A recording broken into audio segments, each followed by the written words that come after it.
তুচ্ছ একটি ঘটনাকে কেন্দ্র করে নেত্রকোনার মদন উপজেলার নায়েকপুর ইউনিয়নের আকাশী গ্রাম এখন ভগ্নস্তূপে পরিণত হয়েছে।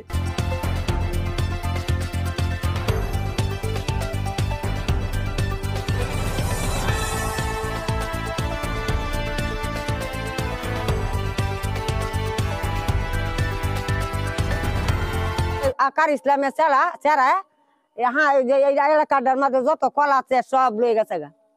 একটা কল তো গেছে না, আমরা কি খাই এই দূরা গেলে মাডারে বাড়ির বেটিয়ান্ডে দেয় না হানি, আমরা দিতাম না হানি, আমরা বাদে মাডার হয়ে যাবো গা ডরায়। অন কি করতাম বাবা কও। প্রথম শুরু হয়েছে রাস্তা লইয়া গুহার দিত না, এই গুহার মারামারি হয়েছে, নামানামি হয়েছে, বাদে আমিনুরে মার খাইছে 6 মাস হইতাছে কে, বাদে বকরি লই লাগছে, বাদে রুবেলে বকরি একটা মারিয়াছে, আর দুইটা বকরিরে আপনি মাটি মধ্যে চেঁচড়াইছে, বাদে এক কথা দুই কথা লই লাগছে ঝগড়া। তারা কি তো বলম গা লই, বাদে এই নামানামি এই শুরুটাই দিয়ে বাদে তো মরছে একজন গার্বি দে উড়াইনে গা দিছে, আপনি নামানামি হয়েছে। তারা যে মরছে এর কোনো কার্য নাই, কার্য হয়েছে সামনে বাড়ির লগে, সে আইছে জড়িত হয়েছে মরছে, লুটপাটটা করতেছে। আপনার এই আমিনুরে হুকুম দিয়ে দিতেছে যে মরছে তার ভাই আমিনুর, বাদে তার আপনার রাজন, এই শফিক, এই আপনার হৃদয়, মনে কেউ নেই কয়জনের নাম কই বল। আমার গড়টা 100 বার আইতাছে বাংতো, আমি হাওয়া তো দূরে রাখতেছি, কইছি যে আমি এন আর কয়টা দিন তা কে যায়। ভুক্তভোগীরা যে বিষয়টি আমাদের জানিয়েছেন, তাদের প্রায় কয়েক কোটি টাকার সম্পত্তি তারা লুট করেছে, পাচ্ছেন না পুলিশ প্রশাসন থেকে সন্তোষজনক কোনো আশা। পুলিশে কিন্তু হেরা বাড়ি করে যায় না, কালি আইবে হডু তুললা পুলিশের মতন পুলিশ চলে যায়। আমি এখন ঠিক কথা কইতাছি, আর পুলিশে গিয়ে হারাতে এমন একটা কথা কয় না, ঘর দরকারে ভাঙ্গিয়ালতাছো তোমরা, এটা কয় না। ওরে আমার ঘর বাড়ি সব লুটে লয়ে গেছে, আমার মালপত্র সব নিছে, বুঝলি এই দিন দিকে এখন আউরও নামে হামলা দিছে, যে জমা জমি কাটা রয়ে গেছে গা।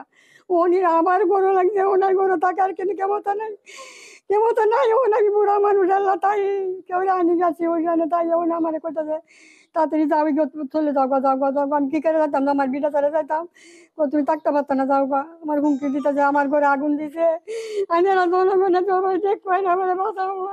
তারা গার্মেন্টস করে 3 মেয়ে গার্মেন্ট বাপ মা মরে সিঙ্গে শুরু তো গার্মেন্টস করে টাকা জমায়া 13 লাখ টাকা কষ্ট ঘর বানছে।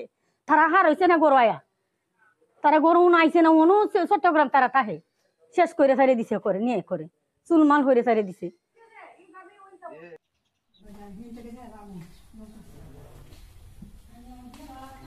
একটা ছাগল নিয়ে তর্ক হয়েছে, তর্ক হওয়ার পরে যে আমাদের যে মামা, হ্যাঁ, যিনি মারা গেছেন, উনি আসরের নামাজ পড়ে বাড়িতে আইতেছে, তখন হাজার মধ্যে গেছে। উনি যাওয়ার পরে গেল যে ওদের মামার তো ভাইয়ের সামনে বাড়ির ওরা, হ্যাঁ, ওদের সাথে তর্ক। তো যাওয়ার পরে উনি বইয়ের মধ্যে গা খাইলছে, তখন আমরা বাড়ির প্রতিবেশী যারা আছি শুনে গেছি, গিয়ে দিই তো একবারে নাজেহাল অবস্থায়। হ্যাঁ, এরপরে তো আমরা রুগী লিয়া আমিনুর মামা মদন, উনি নেত্রকোনা ছিল, নেত্রকোনা থেকে আইতেছে, ওনার কাছে ফোন দিছে। হ্যাঁ, পরে বলতেছে আমি নেত্রকোনাতে মদনায় ঢুকতেছি, তোমরা রুগী নিয়ে আসো। তো আমাদের রুগী একে একে 7-8টা রুগী হয়ে গেছে। উনি পক্ষ বলতে উনি তো ঝগড়ার মধ্যে ছিল না, উনি ছিল ডিপের ঘরের মধ্যে, ডিপের মধ্যে কাজ করতো। হ্যাঁ, তো উনি বাড়িতে যখন আসে আসরে নামাজ পড়িয়ে, এবেলা প্রায় স্কিম শেষের পথেই, তখন উনি এই তর্ক শুনে যে কি হয়েছে, আসরে নামাজ পড়ে মসজিদ থেকে বার হয়েছে বলে এই তর্ক হইতেছে, হ্যাঁ, ছাগল নিয়ে।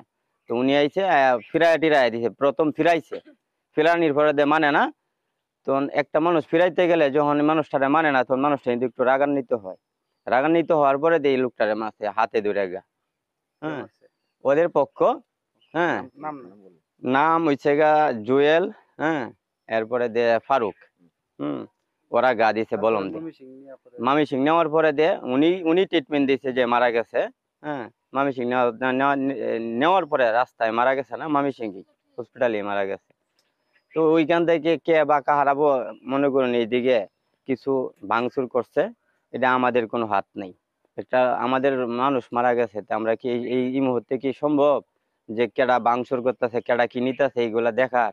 ওরা আসামি ধরতে রাজি না, হ্যাঁ, তাল বাহানা করতেছে, ফোন দিলে হেরা করতেছে, দিলে এখন না পরে তখন, হ্যাঁ, এরকম করতেছে। তাহলে আমরা মনে করি যে মামলা করছি, আইনের আশ্রয় নিছি, হ্যাঁ, আমরা চাই যে ওরা কঠিন বিচার হোক, এমনকি ওদের এমন বিচারই হোক যেভাবে এরকম জঘন্য ধরনের কাজ অন্য কেউ যেভাবে আর না করতে